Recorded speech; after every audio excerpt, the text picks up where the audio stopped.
Good morning, everyone, and welcome to the Lockdown Economy, a social nonprofit initiative by think tank AlterContacts to help small businesses and self-employed professionals overcome the challenges of the pandemic and reactivate the economy. Today, I have a special guest from UAE. This time it will be in Dubai, and my guest is Nikita Patel. She's the founder of Oasis Green. My name is Maisa. The venture of Nikita's newer entrepreneur adventure and experience is Oasis Green.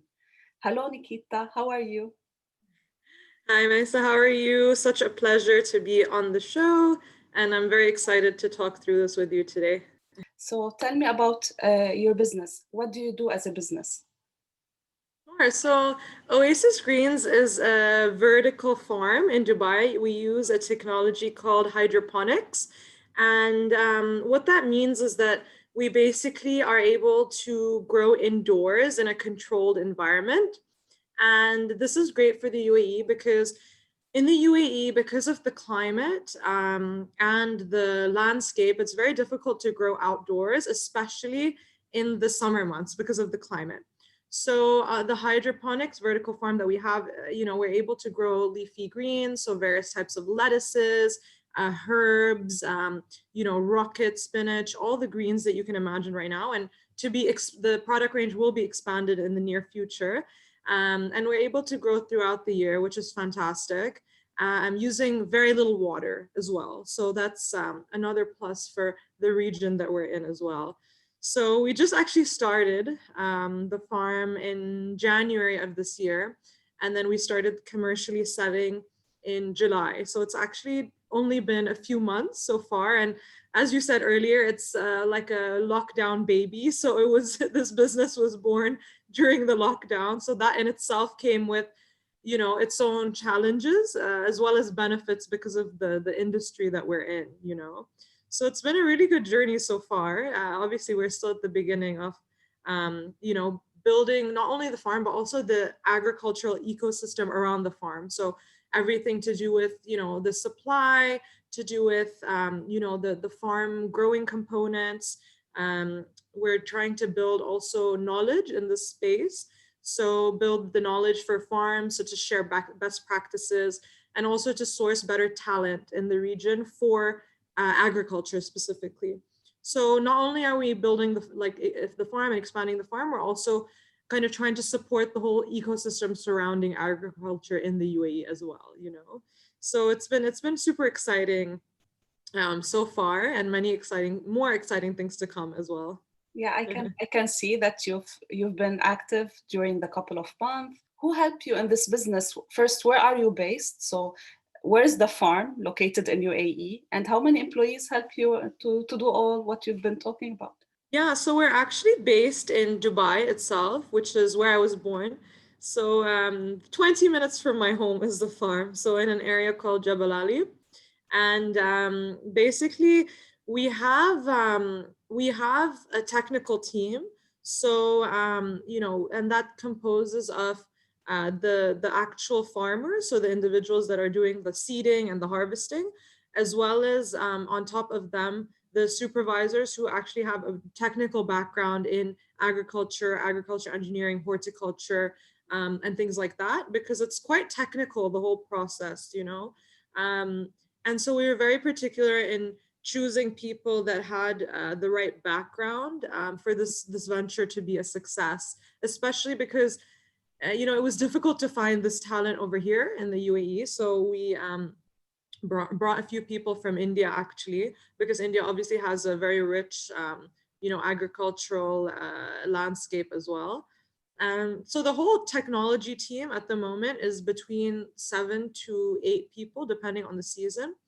And then we have also on the non-technical side, we have people supporting with the sales, the marketing, logistics, and things like that as well. An additional 3 or 4 people as well. So we're still quite young. We're a small organization, but it's quite lean, and I think that's specifically because of the business model and the technology. So it's not very labor intensive. So you only and in the whole process, the growing cycle, you only need humans really at 3 points. So you need humans at the seeding stage. So when you're planting the seeds, you need people to move the plants from the nursery to the growing area. And then you need people to harvest, harvest and package. And so from that perspective, you can be quite lean as an organization. And so we've been blessed from that perspective to be able to attract the right talent as well. But yeah, for now we're only in Dubai, and let's see if and we're only selling in Dubai as well, and actually in a few other Emirates in the UAE. So let's see if in the future we hopefully look at exporting as well. How do you attract the clients, and how many clients do you normally have? So basically, we have two selling strategies. One is B2B and one is B2C. So on the B2B side, we're selling to hotels, to restaurants, to catering companies, to companies that sell to restaurants as well. So the end product being, individuals that go to eat out and stay in hotels and things like that. So that's on the B2B side, where it's more of a bulk buying strategy and bulk selling strategy. And then on the other side, we have also, we're selling to many online groceries. So in the region. So since the pandemic started, since March, basically, we've seen the number of online groceries in the UAE rise exponentially. It's amazing how the pandemic just created this behavior where all of a sudden people were kind of forced to buy groceries online, and now that behavior is, I would say, like majority of the people that started online have sucked online, even though now the restrictions are a bit more lax with going out and things like that. So we have a handful of clients on the B2B side, as well as and then the third strategy is also direct to consumers. So we actually have a base of consumers that order weekly from us directly. So we do all the fulfillment and the delivery as well ourselves. And so because it's it's a staple product in the household, like all the greens. So it's we have a lot of reorders, weekly reorders, almost like a subscription service as well. So yeah, so these are the three kind of strategies we use. What did you do on the business front during the lockdown? You mentioned earlier that it has forced us or driven us to go to online space and seek alternative solutions. But in terms of Oasis Green, what do you do from the beginning of the lockdown? So I think one of the things that we had to really think about a lot was our pricing and how we positioned our pricing specifically, because obviously, like traditionally in the UAE, we import 90% of our produce. So the whole mentality was that exports, like something foreign, is better in quality. So we pay a premium for it. So that whole mentality is something that we had to think through as well. Like, will people pay the same premium for local? If it's organic, will they pay a premium again? How should we kind of position ourselves? And we also obviously took into account the fact that we're going through like a global pandemic, and purchasing power of individuals is reducing. Obviously, many people are suffering from economic hardships at the moment. So ultimately, kind of boiling down all these factors, we decided to adopt a non-premium pricing strategy. So we decided to actually price our products at market. So, comparable to what is available on the shelves at the moment, or at a lower price, So we didn't want to price it as a premium product, because our whole ethos is that fresh produce and good quality fresh produce has to be accessible. It really has to be accessible to everyone. Why should you have to pay a premium for good quality and healthy and safe produce?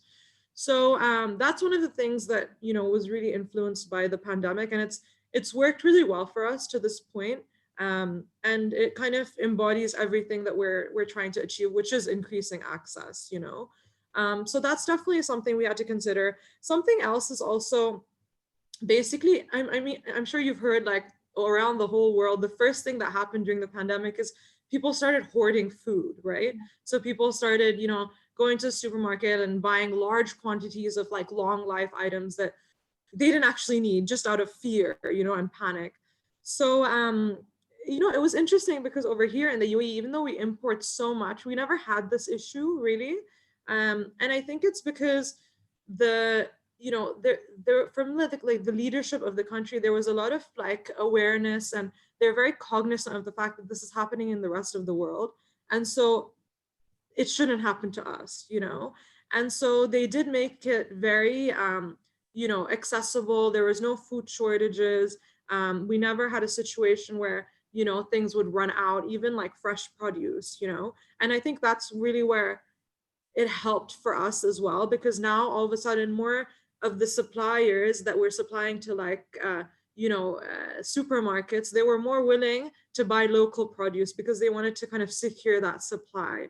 So and like move taking that forward now, because of the uncertainty of everything going on, even like restaurants, for them it's really important to have consistency, and consistency also in terms of price. They can't charge one thing on their menu for an item today and then change the price by like 10x tomorrow. So for them as well, what we've seen throughout this pandemic is that restaurants have started to prefer buying local too. So for us, that's been great. So we've positioned ourselves very well as like a local farm. And the model that we operate and we've stuck by so far is that we take an order on day one, and then the following day we harvest in the morning, and then we send out and deliver the produce within hours of harvesting. So that freshness is really incredible. And then obviously then the life of the product is longer as well. So these are kind of two things that we really had to navigate and make conscious decisions of during the pandemic, taking into account like new customer behaviors as well as the new kind of order of the world, I would say. I want to ask you, because having the conscious mind, I'm sure that you try to simulate the business and attract customers in some ways, and things have worked well and others didn't work and you wanted to change. Can you tell us a little bit about the things that didn't work for Oasis Green and wasn't aligned with your business model, and how did you change it? Sure. So I think one of the hardest things so far has been, and we actually don't have a solution yet, but hopefully we will in the future. But one of the hardest things so far has been just forecasting demand, because it's such a new space and because of all the changing regulations. Like our plants take like 30 to 40 days to grow.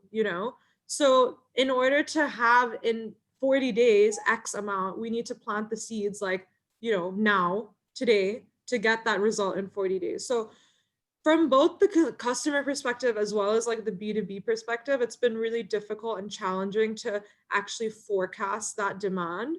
And moving forward, I guess a solution that we haven't implemented yet, but we will be implementing in the next month or so, is to sign offtake agreements. So basically, say there's a particular organization or like an aggregator that sells to restaurants.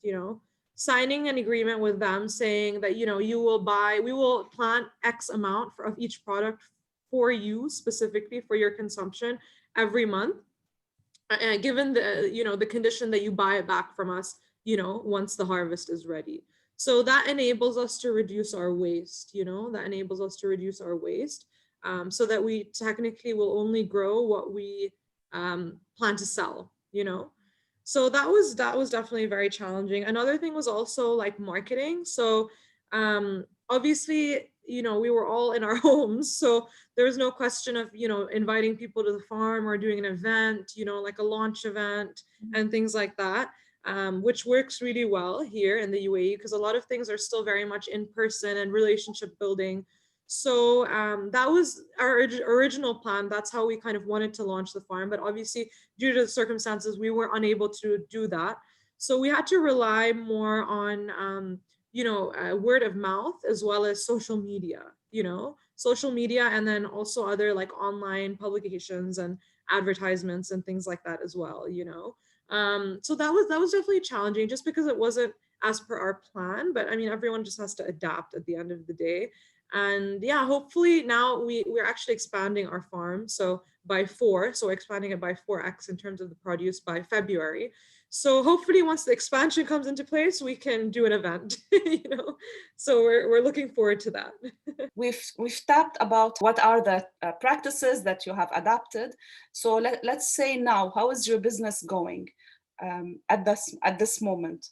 Yeah, I mean, again, like we're still very new, but all the signs we've seen so far have been positive. Obviously, every day is a new day. We're still learning every single day. And because the field over here of agriculture is still very new, very nascent, there's not a lot you can go by.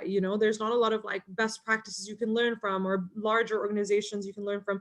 Everyone is in the spaces more or less the same size, has the same amount of experience. Obviously, there's a few other farms that have maybe like 2 years more experience, but in the grand scheme of things, it's still very new, from that perspective. So again, like it's going in the right direction. I think given the circumstances, we couldn't have done anything more during the pandemic. So we're happy at the place that we are right now, and we're expanding. So we're looking forward to the expansion as well. Obviously, like I mentioned, all the challenges that we face, we're hoping to find long-term solutions to them. And yeah, it's been really great seeing the support also from the community. Like I mentioned, we've been at the right market for the past month or so, and just speaking to people and realizing that people really appreciate the fact that there's a farm in Dubai, and they're like, oh, it's 20 minutes away. Wow, we had no idea. So just helping with that customer support and customer education has been really valuable too. And I think people in the UAE over the last few years have become more health conscious as well. So, they appreciate the fact that we don't use pesticides and or any chemicals like whatsoever. And the fact that the produce doesn't necessarily have to take a plane to get to here. It's literally harvested within 20 minutes of their supermarket or wherever they live. So yeah, again, it's been positive so far, and hopefully we keep growing literally. So Well, I do hope as well. Have a forum where do you talk with your customers, since you have a B2B and a B2C model? Do you know how they are doing and the competition is doing, especially during all the ecosystem that is happening and the pandemic that has forced upon us an uncertainty that might drag into 2021? yeah, so I mean, like I said, it's a very small community so far of other farms. So there's probably in the hydroponics, like vertical indoor farming space. So there's probably like a handful of other farms. So I've had the pleasure of meeting the owners of many of the other farms, and just to learn what are the pain points of their farms, or what are things that would have worked well for them, and just sharing that on a kind of peer to peer level. So far, like everyone's been very collaborative, very helpful. And that's really nice to see, especially in a growing industry where we all have to kind of collaborate and work together to build that whole ecosystem as well. But largely everyone's having the same pain points. So just understanding that and realizing that everyone's kind of in the same boat has been like helpful in kind of developing and talking about solutions as well to these things. So the community of like other indoor farms is really small, but we've had the privilege of connecting with many of them, which has been really lovely. And then on the customer side, so whether the customer is a business or an individual, we're always in touch with them, constantly in touch with them, because even for these, say it's like a company that's like a middleman, a company that we sell to that sells to supermarkets, or they sell to restaurants. They're constantly they're constantly getting feedback from their customers, which they pass on to us, whether it's in terms of the range of products they need, or whether it's that the packaging that the restaurants like is different, and they prefer this type of packaging, or they prefer that the leaves are more crunchy, or whatever it is, the characteristics should be different. So we're constantly getting that feedback, which is really helpful, because since we're so small so far, we can be quite agile, and we're constantly doing more research and development. So we have actually a section of the farm where we're planting like new varieties of things, and different types of produce, just as research and development, more R&D for the future. So we're taking into account all this feedback that we receive, even our customers that we sell to directly, since, like I said, they're repeat orders, so they order weekly. Basically, we're in touch with them and we get a lot of feedback from them as well, as to what they want. Now we have about a few months of data on their spending patterns, so that will be helpful moving forward as well when we introduce new products and things like that. So it's great to get this feedback, even if it's negative, even if it's they're saying like, actually we didn't like this product, or the pricing is off, or whatever it is. That's actually even more helpful, because it kind of alerts us to things that maybe we could be doing better. So yeah, it's been great. A lot of learning. And from the learnings, since we're about to reach the end of our interview, before we wrap, there are three things that might Oasis Green have thought of, and you being the founder. So if you want to name three things that you need help with, can you tell us quickly what they are? Yeah, sure. I think one would be like more customer education. So support with, educating customers as to the benefits of like local produce, the benefits of eating, produce that doesn't have chemicals or pesticides, the benefits of, the fact that your produce is available literally within, hours of harvesting. So that would be one thing. So on the customer education side, I think with restaurants, they already have a certain level of education, and they do prefer fresh produce and local produce. But sometimes, I think we're still in the early stages of the customer education phase. So I think that would be like the first one.